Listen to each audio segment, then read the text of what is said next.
มาฮอนจิกกัว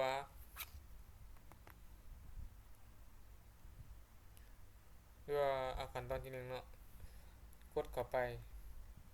แล้วมาเข้าตองที่เด้อแล้วก็มากดเอาวินโดว์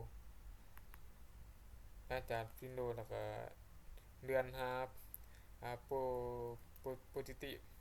พีเฟกเอาพีเฟกก่อนแล้วก็จิกกัวเลยคอนโทรเอ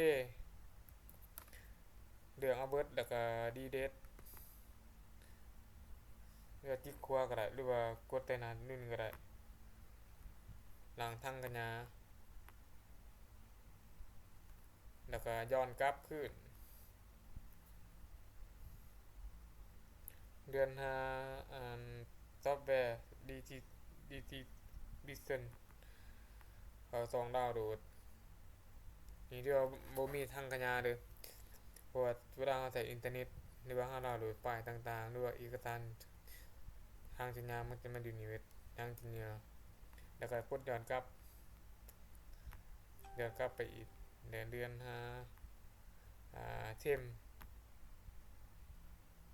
เขาเทมทีนี้กดคลิกใส่มาหนึ่งแล้วก็ที่คอนโซลเอเหลืองเบิดแล้วก็ลบออกนี่ว่าเบิดนะแล้วก็กดออกแล้วก็เขาสตาร์ทเขาค้นหาพิมพ์คำว่าเปิดเต้นแล้วก็ไทเทม EEM ฟรีเปิดเต้น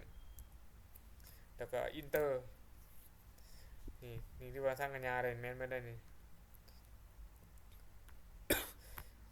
จิกใจมาหนึ่งแล้วก็คนตัวเอลบทิมสร้างกัญญาลบทิม